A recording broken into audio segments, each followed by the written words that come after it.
Plastic surgery করছে। আরে plastic surgery কি? প্লাস্টিক সার্জারি করলে তো আমি কারিনা কাপুরের মতো চেহারা করতাম। আমি কিছু করলেও সেটা ভাইরাল, কিছু না করলেও ভাইরাল, আমি বসে থাকলেও ভাইরাল, আমি দাঁড়িয়ে থাকলেও ভাইরাল। বাড়ির শখের নামটা উচ্চারণ করলেই ফেসবুকে ভিউ পাওয়া যায়। তো বাঙালিদের স্বভাবটাই হচ্ছে এরকম। কখনো আপনি অপু বিশ্বাসকে সাপোর্ট করছেন, কখনো বুবলি। অ্যাকচুয়ালি সম্পর্কটা কেমন আসে? টিম অপু বিশ্বাস টিম বুবলির মধ্যে নেই, আমি হচ্ছে টিম বাড়ির শখ।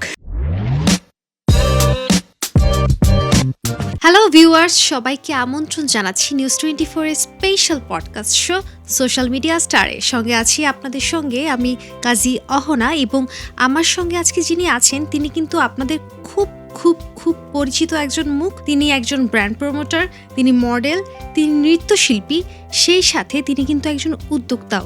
কথা বলছি বাড়ির শখে। কেমন আছেন আপু? ভালো আছি, আপনি কেমন আছেন? এই তো খুবই ভালো আছি। আপনি তো প্রচন্ড ব্যস্ত একজন মানুষ, টাইম কিভাবে ম্যানেজ করলেন আমাদের জন্য সেটা বলেন। আমি সবসময় চেষ্টা করি যে আমাকে যদি কোনো অনুষ্ঠান আমন্ত্রণ জানায় তাহলে আমি পারতপক্ষে না করি না, কারণ আমার কাছে মনে হয় যে রিজিক এমন একটা জিনিস যেটা কখনো ফিরিয়ে দিতে হয় না। আর প্রত্যেকটা কাজই আমি আসলে খুব কি বলবো এফোর্ট দিয়ে করার চেষ্টা করি। তো আজকে ফাইনালি আমাদের একসাথে বসা হলো, ভালো লাগছে। ফাইনালি। তো আমি তো শুরুতেই ইন্ট্রোতে বলছিলাম আপনার অনেকগুলো পরিচয়ের কথা। না তো নিজেকে আসলে সবচেয়ে বেশি কি স্বাচ্ছন্দ্য বোধ করেন বা প্রাউড ফিল হয়? আপনার এই পরিচয়টা কোনটা পছন্দ?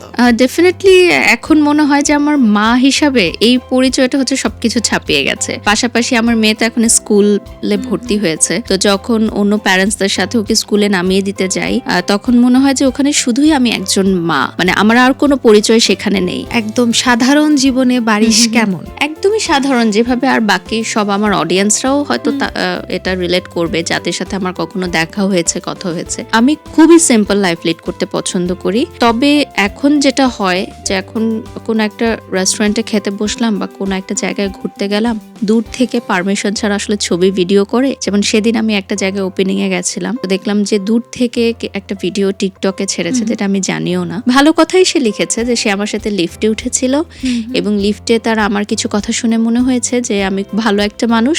সে আমাকে আগে খারাপ ভাবে পোর্ট্রে করতো, বাট সে এই যে অল্প সময় আমার সাথে লিফটে ছিল, আমার সাথে আশেপাশের মানুষের কথোপকথন শুনে সে রিয়েলাইজ করেছে যে না, আসলে আমরা সোশ্যাল মিডিয়ার পর্দায় যে মানুষটাকে দেখি বাড়ি শখ, সেটা একদমই ভিন্ন বাস্তব জীবনে। সে আমার ফ্যান হয়ে গেছে, এরকম সে একটা লিখে টিকটক ছেড়েছে। সো আমি এবার সেটা শেয়ার করেছি। তো আমার কাছে মনে হয় যে যারা আমাদেরকে অন স্ক্রিন দেখে আসলে আজে বাজে কথা বলে, আমি একদমই রাগ করি না, যেন কষ্টও পাই না। কারণ কি, আমার কাছে মনে হয় যে ওরা তো আমাদেরকে চেনে না, আসলে আমাকে চেনে না, আমার জীবন সম্পর্কে তাদের কোনো আইডিয়া নাই, বা আমি কেন এই কাজটা করছি বা এইভাবে পর্দায় আসছি বা এই কথাটা কেন বলছি সেটা তারা জানে না। তো আমি এখন আর আসলে কষ্ট পাই না বা মাথা ঘামাই না। Very nice.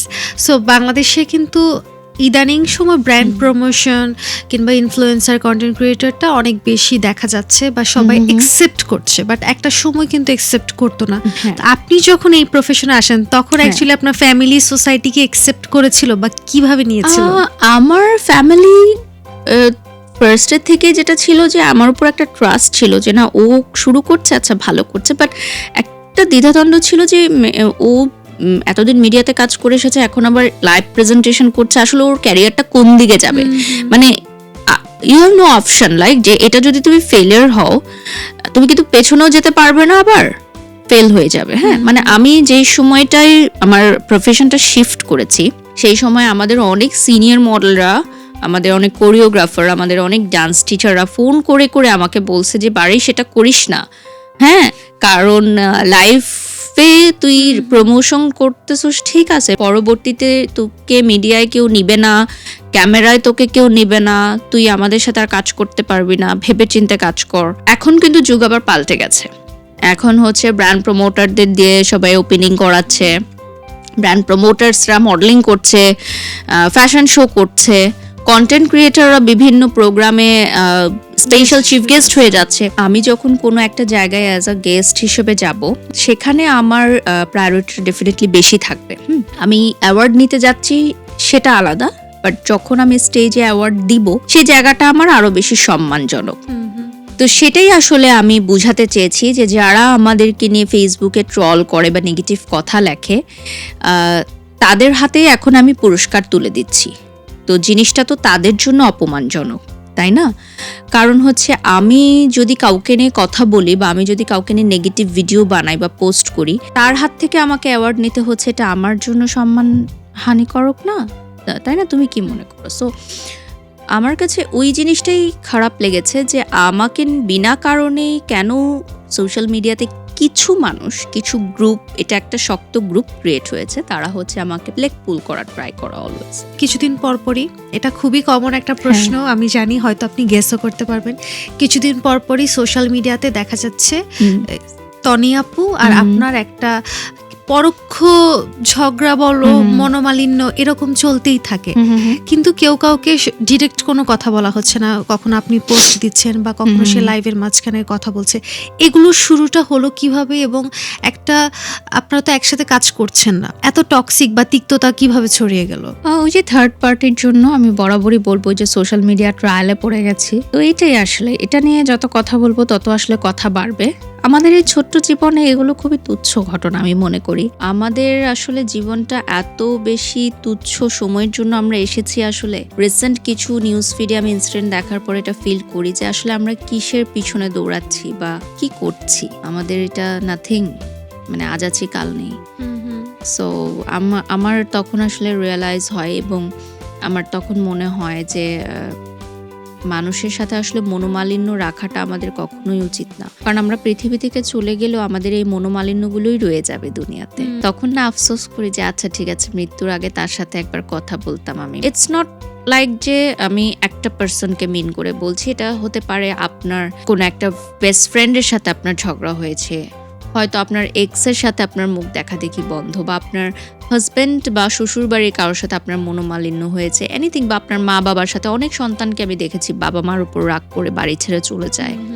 আমার কাছে ইদানিং যেটা ফিল হয় যে এটা একদমই উচিত না। আমাদের বেঁচে থাকতে আমাদের জীবনে যে প্রবলেমসগুলো আছে সেগুলো সুইট করে সমাধান করে ফেলা উচিত। আপনি তো খুব বিজি থাকেন, সো আমি একটু প্রফেশনাল লাইফ নিয়ে কথা বলবো এখন। সেটা হচ্ছে পার ডে মানে কতগুলো এরকম লাইভ করা হয়, কতটুকু ব্যস্ততা বা সব কিছু ম্যানেজ করেন কিভাবে? আসলে ব্যস্ততা তো শুধু লাইভ সেশন নিয়ে থাকে না, আমাদের বিভিন্ন কন্টেন্ট মেক করতে হয়, ব্লগ বানাতে হয়। আমি যেহেতু অ্যাজ আ মডেল কাজ করি, আমি শ্যুট করি, আমি যেহেতু একটা প্রোডাকশন হাউসের ওনার, সো আমাকে অন্যান্য মডেল সেলিব্রিটিসদের দিয়েও কাজ করাতে হয়। আমার কাছে মনে হয় যে নিজে কাজ করাটা অনেক সহজ, অন্য কাউকে দিয়ে, স্পেশালি সুপারস্টার বা সেলিব্রিটিসদের দিয়ে কাজ করানোটা অনেক ডিফিকাল্ট। সরি, এটা দেখলে অনেকে মাইন্ড করবে, বাট থাকে না যে বড় তারকাদের নিয়ে কাজ করাটা আসলে অনেক ডিফিকাল্ট। দেন হচ্ছে আমরা মানে আমি এবং আমার হাজব্যান্ড মিলে কিছু জয়েন্ট বিজনেসও করি, সেগুলোতে সময় দিতে হয়, বাচ্চাকে সময় দিতে হয়, ফ্যামিলিকে সময় দিতে হয়, শ্বশুর বাড়িতে সময় দিতে হয়। তো সবকিছু মিলে এখন মনে হয় যে দিনে 24টা ঘন্টা কেন হলো, একটা দিন 48 ঘন্টা হলে ভালো হতো আমাদের জন্য, আর একটু বেশি সময় পেতাম। মানে কখন সূর্য উঠে কখন সূর্য ডুবে যায় মাঝে মধ্যে বুঝতে পারি না। আর এখন আসলে অবসর সময় বলতে কিছু নাই। আমি যেহেতু অনেক বেশি মুটিয়ে গেছিলাম, তো এখন আবার একটু শরীরচর্চায় নিজেকে সচেতন করছি। দেখা যায় যে একটা টাইম আমার হচ্ছে শরীরচর্চার জন্য রাখতে হয়, ব্যায়ামের জন্য রাখতে হয়, একটা টাইম রাখতে হয় বিজনেসের জন্য, বিজনেসে যেতে হয়, মানে না থাকলে তো হয় না, চলে না, অনেক হার্ড ওয়ার্ক করতে হচ্ছে। মানে তখন আমাকে বলল অনেকে যে আসলে একটা এজের পর বডি কম রেসপন্স করে। এই টপিকে যেহেতু কথা বলছি, আপনার ওয়ার্কআউটের বেশ কিছু ভিডিও সুপার ভাইরাল হয়েছে, সো মানে কিভাবে আমাকে একটা কথা বলো, আমরা যখন জিম করতে যাই, আমি কি শাড়ি পরে জিম করব? মানুষের কি ধারণা যে আমি ব্রাইডাল লেহেঙ্গা পরে জিম করব? জিম তো মানুষ এই ধরনের ফিটেড ওয়্যার পরেই করে, এবং জিমের জন্য স্পেসিফিক ওয়্যার আছে যে এটা পরে তোমাকে জিম করতে হবে। এবং বেশ ভালো যেই জিমগুলো আছে ওখানে কিন্তু ছেলে মেয়েদের পোশাকেও খুব গুরুত্ব দেওয়া হয়, কারণ জিমের পোশাক যদি একদম প্রপার পারফেক্ট না হয় তাহলে হেভি ওয়েট লিফটিং সম্ভব না। সো সেই জায়গা থেকে আমি জানি না বাংলাদেশের মানুষ বা বাঙালিরা কি চিন্তা করে যে আমরা সালোয়ার কামিজ পরে জিম করব, শাড়ি পরে জিম করব কিনা, আই ডোন্ট নো। আমার কাছে যেটা কমফোর্ট ফিল হয় আমি ওটা পরে জিম করি, অ্যান্ড আই ডোন্ট কেয়ার। আসলে বললাম না যে এখন আসলে ট্রলিংটা এভরিডে হয়ে গেছে, তো এভরিডে যখন কোনো জিনিস কমন হয়ে যায় তখন সেটা আর আমাদের কোনো গায়ে লাগে না, আমরা গায়ে মাখাই না। কিন্তু আমি সোশ্যাল মিডিয়া দেখলাম যে আপনাকে কেন্দ্র করে বা আপনাকে কেন প্রতিটা টপিক কোনো কিছু হলেই আপনাকে টেনে আনা হয়? এখন আপনার দেখো, ফিজিক্যাল হ্যাঁ বডি থেকে শুরু করে ফেস সবকিছু নিয়ে কথা। এই যে যেমন সার্জারি নিয়ে হ্যাঁ, অনেক হ্যাঁ, বিতর্ক সৃষ্টি হয়েছিল, এই জিনিসগুলো কিভাবে ডিল করেছিলেন? মানে আমার কাছে মনে হয় যে আমি কিছু করলেও সেটা ভাইরাল, কিছু না করলেও ভাইরাল, আমি বসে থাকলেও ভাইরাল, আমি দাঁড়িয়ে থাকলেও ভাইরাল। মানে বিষয়টা এখন এরকম হয়ে গেছে যে বাড়ির শখের নামটা উচ্চারণ করলেই ফেসবুকে ভিউ পাওয়া যায়। দেখো, বাংলাদেশে কি আমি একমাত্র যে হচ্ছে বটক্স ফিলার করিয়েছি? বাংলাদেশের 80% নায়িকা, টিভি অভিনেত্রীরা বটক্স ফিলার করিয়েছে, প্রেজেন্টাররাও করায়। So this is very common নাওয়াডেজ। যারা হচ্ছে ক্যামেরা পেছনে আছে, যারা কর্পোরেট জব করে, তারাও বোটক্স ফিলার করায়। অ্যান্ড আমি করিয়েছি 2 বছর আগে। দেখো, আমার এখন ডিজলভ হয়ে গেছে এগুলো, মানে আমার এখন আর নেই, কারণ এগুলো এটা কি একটা হ্যাঁ, নির্দিষ্ট এটা টাইম? এটা 6 মাস, 8 মাস, 1 বছর বা হাইয়েস্ট 2 বছর থাকে। আমরা যে কোরিয়ান ভি শেপ করি বা বটক্স ফিলার করি বা নোজ শেপিং করি, এগুলো তো কোনো পার্মানেন্ট কিছু না। সো আমার অলমোস্ট 2 ইয়ার্স হয়ে গেছে। সো মানুষ ওই যে একটা বলে না যে চিলে কান নিয়ে গেছে, আমি দৌড় দিচ্ছি, বাট কান আমার এখানেই আছে। তো বাঙালিদের স্বভাবটাই হচ্ছে এরকম, যে ওই যে একজনের মুখে মনে হয় শুনছে যে বাড়ি শখ এরকম প্লাস্টিক সার্জারি করছে। আরে প্লাস্টিক সার্জারি কি? প্লাস্টিক সার্জারি করলে তো আমি করিনা কাপুরের মতো চেহারা করতাম, আমার ভালো লাগে অনেক। যদি সত্যি প্লাস্টিক সার্জারি আমি করতাম, তাহলে আমি বলতাম যে আমাকে প্লাস্টিক সার্জারি করে করিনা কাপুরের মতো বানিয়ে দাও, তাই না? যার যেরকম স্বপ্ন থাকে, যে যেরকম হতে চায়। So it's not plastic surgery, এটা হচ্ছে বোটক্স ফিলার। এটা খুবই কমন ওয়ার্ল্ড ওয়াইড, এমনকি আমাদের টলিউড, হলিউড, বলিউডের ম্যাক্সিমাম সবাই করেছে। নুসরাত, মিমি চক্রবর্তী থেকে শুরু করে আপনি দেখলেই বুঝতে পারবেন। সো ওয়াই বাড়ি শখ অনলি? তাহলে এটা তো যুক্তি দিতে হবে, যুক্তি দিয়ে কথা বলতে হবে। সম্প্রতি চোখে পড়েছে আপনার বোনকে আপনি ব্র্যান্ড প্রমোশন ইন্ট্রোডিউস করলেন। সো ওর সম্পর্কে জানতে চাই। আর নর্মালি কি হয়, আমাদের বড় ভাই বোন মা বাবা বলে যে ডাক্তার হও, ইঞ্জিনিয়ার হও।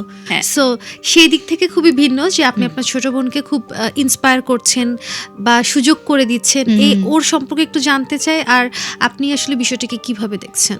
আমার কাছে মনে হয় যে আমাদের পরবর্তী জেনারেশন যারা আসছে, তারা ডিফারেন্ট পেশায় আসতে চায় আসলে। ওই যে আগেকার সময় যেরকম ডাক্তার, ইঞ্জিনিয়ার বা আমি লয়ার হব, এই তিনটার বাহিরেও কিন্তু এখন মানুষ গেছে। ডেফিনেটলি ডক্টর, ইঞ্জিনিয়ার, লয়ার, আমিও চাই আমার মেয়ে তিনটার মধ্যেই হোক। সত্যি জানো তো, মানে বাবা মারা এটাই স্বপ্ন দেখে still right now, and this is very good, আমি অ্যাপ্রিসিয়েট করি। এখন এজেল যদি বলে সেও তার মায়ের হ্যাঁ, মতো হতে সে চায়। মেকআপ আর্টিস্ট হতে চায় এখনই। এখনই হ্যাঁ, বলে? সে পার্লার দিবে, সে মেকআপ আর্টিস্ট হবে, সে তার মামুনিকে মেকআপ করাবে, মানে আমাকে সে মেকআপ করাবে। ওই যে আমার বাসায় এভরিডে মেকআপ আর্টিস্ট আসে, ওর ঘুমটা ভাঙেই এটা দেখে যে মা মেকআপ করছে, মেকআপ আর্টিস্ট এসেছে। তো ওখান থেকে তার মেকআপের প্রতি খুব ঝোঁক। তো এই যে দেখো, আমি যদি চাই ওকে ডাক্তার বানাতে, ও যদি চায় মেকআপ আর্টিস্ট হতে, আমার তো কিছু করার নেই।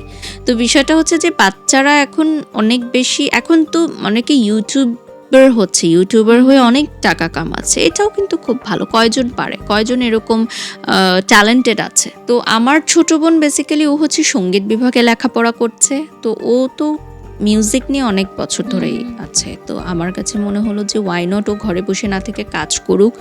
আমি অনেক ছোট বয়স থেকে কাজ শুরু করেছি, ও আর্লি এজ থেকে কাজ শুরু করে, এটা আমি চাই। তো ও মডেলিংও করছে, আবার লাইভ প্রেজেন্টেশনও করছে। আর আমার অনেক দিনের প্ল্যান ছিল যে আমি এমন কিছু একটা করব যেটা মাইল ফলক হয়ে থাকবে। আমি সবসময় এটা ট্রাই করি। সো আমাদের বিএইচ প্রোডাকশন হাউস থেকে আমরা একটা চিন্তা ভাবনা করলাম যে আমরা ফার্স্ট টাইম যে কোনো ব্র্যান্ড প্রমোটার, একজন প্রতিষ্ঠিত ব্র্যান্ড প্রমোটার যদি আরেকজন নিউ কামারকে লঞ্চ করে, তাহলে সামথিং নিউ হবে এবং আমাকে দেখে হয়তো আরও মেয়েরা ইন্সপায়ার্ড হবে, আর অনেকে কাজে আসবে। দেখো, প্রতিদিন অনেক মেয়েরা লড়াই করছে আমাদের ইন্ডাস্ট্রিতে ঢোকার জন্য, একটা বড় ব্র্যান্ডে লাইভ করার জন্য বা একটু পরিচিতি পাওয়ার জন্য অনেক মেয়েরা লড়াই করছে। সত্যিকার অর্থে আমি অনেক অ্যাপ্রিসিয়েট করি। সেই জায়গা থেকে আমরা যদি ট্রাই করি, যেহেতু আমার অলরেডি অনেক ব্র্যান্ডসদের সাথে এনরোজ করা আছে, আমার এক্সপেরিয়েন্স যদি আমি ওদেরকে শেয়ার করতে পারি। আমি কিন্তু মডেল জোন গ্রুমিং ইনস্টিটিউটে অ্যাজ আ ট্রেনার হিসেবেও কাজ করছি। এটা আগে বাংলাদেশে কখনোই ছিল না যে এই সাবজেক্টের উপর ট্রেনিং, যেমন রেডিও জকি, প্রেজেন্টেশন, মডেলিং, অভিনয়, এগুলোর উপর ছিল। বাট লাইভ প্রেজেন্টেশনের উপর কিন্তু ট্রেনিং সেশন এই ফার্স্ট টাইমই এসেছে। সো আমি অ্যাজ আ ট্রেনার ওখানে কাজ করছি, 3 বছর হয়ে গেল। সো আমার কাছে মনে হয় যে এই পেশাগুলোতে আসলে আমাদের যেহেতু বই বা খাতা কলমে আমরা শিখে আসতে পারছি না, সো আমরা আমাদের সিনিয়রদের এক্সপিরিয়েন্সটা গ্যাদার করে আমরা শিখতে পারবো। বাংলা সিনেমার জনপ্রিয় 2 অভিনেত্রীর সাথেই আপনার কাজ করা হচ্ছে অপু বিশ্বাস, বুবলি, দুজনের জি। সাথে আপনার এক্সপিরিয়েন্স আছে। হুম। তো সেটা নিয়েও বিভিন্ন সময় অনলাইনে হ্যাঁ। তর্ক বিতর্ক, আপনি অ্যাটেনশন চাচ্ছেন, কখনো আপনি অপু বিশ্বাসকে সাপোর্ট করছেন, কখনো বুবলি। অ্যাকচুয়ালি সম্পর্কটা কেমন আসলে তাদের সাথে, আপনার দুইজনের সাথে যে সম্পর্কটা কিভাবে মেনটেন করেন, এবং আসলে আপনার কার সাথে কাজ করতে বেশি স্বাচ্ছন্দ্য বোধ করেন? দেখো, এখন টিম অপু বিশ্বাস, টিম বুবলি যদি আমি বলি তাহলে আমি কাজ করতে পারবো না, কারণ আমি এখানে কাজ করতে এসেছি এবং দিন শেষে এখান থেকে আমার রুটি রুজি তৈরি হয়। এখানে আমার এটা একমাত্র পেশা। তো আমি হচ্ছে ওই যে টিম অপু বিশ্বাস, টিম বুবলির মধ্যে নেই, আমি হচ্ছে টিম বারিশক। ঠিক আছে, আমি যখন যেখানে কাজ করতে বলবো আমি সেখানে কাজ করব। হ্যাঁ, প্রথম দিকে একটা জিনিস ছিল যে অপুদের সাথে আমি এত সুপারহিট কাজ করেছি, আমরা একসাথে ঢাকার বাহিরে এত হিট কাজ দিয়েছি উপহার। আমি মনে হয় আমি আমার লাইফের সর্বোচ্চ ওপেনিং অপু বিশ্বাসের সাথে করেছি, এবং অপু বিশ্বাসও তার লাইফের সর্বোচ্চ ওপেনিং আমার সাথে করেছে। মানে আমরা একটা জুটি ছিলাম, অপু বিশ্বাস, গৌতম সাহা, বারিশক, যে এই জুটিটাকে নিলে মনে হয় হিট হয় যে কোনো ইভেন্ট, এবং আলহামদুলিল্লাহ ওটাই কিন্তু সাকসেসফুল হয়েছে। তো দেখা যায় না যে আমি ওই যে যেটা বলছিলাম যে এক এক সময় এক এক ডিমান্ড আসে, যেমন আমাকেও হয়তো এই জায়গাটা একদিন ছেড়ে দিতে হবে। তো এখন নেক্সট ব্র্যান্ডরা চায় হচ্ছে এখন অনেক টিভি অ্যাক্ট্রেসদের নিয়ে কাজ করতে চায়, অনেক ব্র্যান্ডস হচ্ছে বুবলিকে নিয়ে কাজ করতে চায়, যেহেতু বুবলি এখন ট্রেন্ডিং এ আছেন। সো নতুন নায়িকাদের নিয়ে কাজ করতে চায় ক্লায়েন্টসরা। সো আমাদেরকে বুবলির সাথেও কাজ করতে হয়েছে। সো এইটা বিষয়টা হচ্ছে একদমই প্রফেশনাল।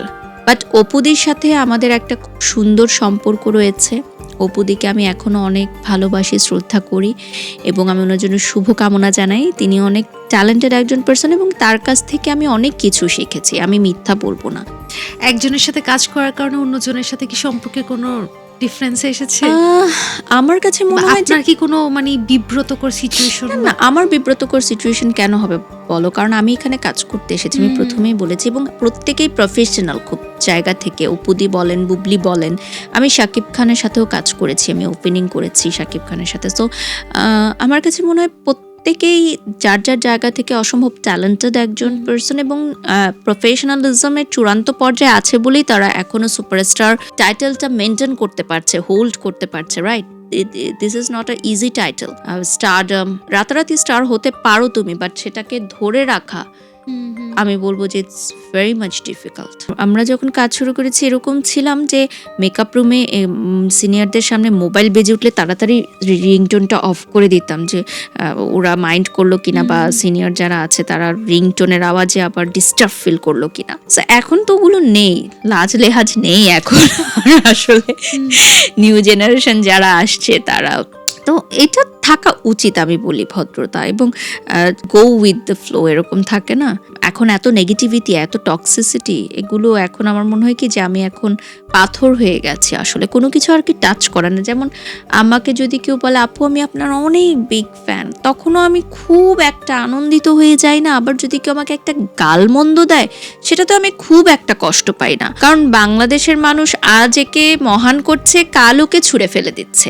আবার আজকে যার বদনাম করছে, কাল একটা বিষয়ে তাকে হিরো বানিয়ে দিচ্ছে। সো আমাদের আসলে দর্শকরা, আমি জানি না একটু পাগলেটে নাকি, যে আমি আসলে জানি না তারা কাকে কখন পছন্দ করে, কাকে কখন তারা বর্জন করে। আই ডোন্ট নো যে এখানে আমরা এত টক্সিসিটি নিয়ে এখনো যে কাজ করতে পারছি, এটা আমাদেরকে সেলুট দেওয়া উচিত আসলেই। যেমন আমার ফ্যামিলির অনেকে বলে যে তুমি এত নেগেটিভিটি কিভাবে সহ্য করো, বা তুমি এত কুল হেডেড কিভাবে থাকো, মানে কি করো তুমি যে এত কুল হেডেড থাকো। সো আমি তখন বলি যে এত বছর কাজ করছি, এত কন্ট্রোভার্সি, এত নেগেটিভিটি দেখেছি, বা যখন ছোট ছিলাম অন্য আর্টিস্টদেরটাও দেখেছি কিভাবে তারা চড়াই উতরাই পার করেছে। সো এখন আসলে এগুলো গায়ে মাখাই না। আমাকে নিয়ে তো অনেকে বডি শেমিং করেছে, আমার চেহারা নিয়ে মন্তব্য করেছে, সেটা খুবই কুরুচিপূর্ণ। আমার কাজ নিয়ে কেউ কোনো মন্তব্য এখন পর্যন্ত করতে পারেনি, এটা আমার একটা সাকসেসের জায়গা, যে কাজটা আমি একদম পারফেক্টলি করছি, যেটা আসলে আমারই কাজ, আমার ক্যামেরার সামনে যেটুকু কাজ সেটা আমি প্রপার অ্যান্ড পারফেক্টলি করছি, এবং সেটার জন্য আমাকে সবাই অ্যাপ্রিশিয়েট করে। ইনফ্যাক্ট আমার হেটার্সটাও বলে যে আপু আপনি অনেক ভালো কাজ করেন। সো এটা আমার অনেক বড় একটা পাওনা, যে আমাকে যারা হেট করে তারাও আমাকে আমাকে বলে যে আপনার কাজ কেউ বিট করতে পারে নাই। সো এটা আমার জন্য অনেক বড় একটা পাওয়া। আমি ইন্ডাস্ট্রিকে যে পরিমাণ টেকনোলজি দিয়েছি, যে পরিমাণ কাজের সুন্দর কাজ দিয়েছি, আমি মনে হয় বাংলাদেশে একটা নিউজ হয়েছিল, এটা একটা জরিপে, যে সর্বোচ্চ ফিতা কাটা ব্র্যান্ড প্রমোটার আমি। মানে এটা একটু মজা করে বললাম, এটা অডিয়েন্সটা বলে, মানে যারা জেলাস ফিল করে, বুঝছো, তারা বলে যে সর্বোচ্চ ফিতা কাটা নায়িকা, বা বলে না যেমন অপু বিশ্বাসকে বলে না ফিতা কাটা নায়িকা। তো ফিতা কেটে দেখাও না তোমরা, কয়টা পারবা? একটা ফিতা কাটতে যদি মানুষ 1 লাখ টাকা, 2 লাখ টাকা, 3 লাখ টাকা নেয়, একটা ফিতা জাস্ট কেটে ঢুকবে, তাহলে এটা তার যোগ্যতা না? এটা তো সে অর্জন করেছে, তোমাকে আমাকে তো দিবে না, না? তো এইটা মানুষ তারাই বলে যে যারা হচ্ছে জেলাস ফিল করে। তো আমি হচ্ছে বাংলাদেশে ব্র্যান্ড প্রমোটারদের মধ্যে সর্বোচ্চ হাইয়েস্ট রেকর্ড সংখ্যক ব্র্যান্ড ওপেনিং করেছি। ওকে, আমরা একদম শেষ পর্যায়ে চলে এসেছি। তোমার মতো অনেকেই এখন নতুন ব্র্যান্ড প্রমোশনে আসতে চায় বা বুঝতে পারছে না কিভাবে কাজ করবে। অলরেডি তুমি বলেছো তোমাদের বিএইচ প্রোডাকশন থেকে তোমরা ইনফ্লুয়েন্সারদেরকে লঞ্চ করছো। স্টিল যারা এখন থেকেই ট্রাই করবে তাদের উদ্দেশ্যে যদি পরামর্শ দিতে। আমার কাছে মনে হয় এই সেক্টরে ধৈর্য ধারণ করতে হবে, মাস্ট বি। ভালো কাজ করতে হবে, প্রেজেন্টেবল হতে হবে, শুদ্ধ উচ্চারণ খুব জরুরি, ভালো dress up sense, makeup sense, lighting sense is very important. আমি লাইভ করছি, আমার প্রোডাক্টের গায়ে লাইট নাই, আমার মুখে লাইট নাই, হবে না। ইনভেস্ট করতে হবে। আমরা টাকা কামাচ্ছি কিন্তু নিজেদের উপর ইনভেস্ট করছি না, তাহলে হবে না। একটা গুড মেকআপ আর্টিস্ট দিয়ে আমাকে মেকআপ করাতে হবে, আমাকে একটা ভালো পোশাক পরতে হবে, আমাকে অ্যাটলিস্ট 1 লাখ টাকার লাইট সেট আপ কিনে তারপর লাইভে দাঁড়াতে হবে। মানে আমি এটা বলছি যদি সম্ভব হয়, ভালো প্রেজেন্টেশন ইজ ভেরি ইম্পর্ট্যান্ট। মূল কারণ হচ্ছে ব্র্যান্ড প্রমোটার্সদের বিভিন্ন জায়গা থেকে পিছিয়ে পড়ার যে টাইম সেন্সটা খুব গুরুত্বপূর্ণ। আমি জানি ঢাকার রাস্তায় জ্যাম আছে, this is a very common excuse যে জ্যামে আটকা ছিলাম। নতুন কিছু বলো ভাই, জ্যাম ঢাকাতে থাকে, প্রতিদিন সমাবেশ হয় আমাদের এখানে ঢাকায়, কোনো ঠিক ঠিকানা নাই। সো হাতে 1 থেকে 2 ঘন্টা এক্সট্রা সময় নিয়ে বের হতে হবে। তোমার জন্য কেউ বসে থাকবে না, 1 দিন 2 দিন 3 দিন বসে থাকবে, 4 দিনের দিন ঠিকই আরেকজনকে নিয়ে আসবে যে টাইম মেনটেন করে। So time is very important. এটা মানে আমি বেশিরভাগ ক্ষেত্রে ব্র্যান্ড ওনার্সদের কাছে যে কমপ্লেনটা শুনি যে ব্র্যান্ড প্রমোটাররা টাইম মেনটেন করে না, টাকা নিয়ে ভিডিও দেয় না, দেরি করে 1 মাস 2 মাস 3 মাস ভিডিও দেয় না, টাকা অ্যাডভান্স নিয়ে নেয়, ঝুলিয়ে রাখে। সো এগুলো সংশোধন করলে যে কোনো মেয়ে খুব ভালো কাজ করতে পারবে। থ্যাংক ইউ আপু। দর্শক, এতক্ষণ আমাদের সঙ্গে থাকার জন্য ধন্যবাদ। আশা করি আপনাদেরও ভালো লেগেছে আমাদের আজকের এই আড্ডা। আবারও দেখা হবে নতুন কোনো সোশ্যাল মিডিয়া স্টারকে সঙ্গে নিয়ে। ততক্ষণ পর্যন্ত যে যেখানেই থাকুন, ভালো থাকুন, সুস্থ থাকুন এবং নিউজ 24 এর সঙ্গেই থাকুন।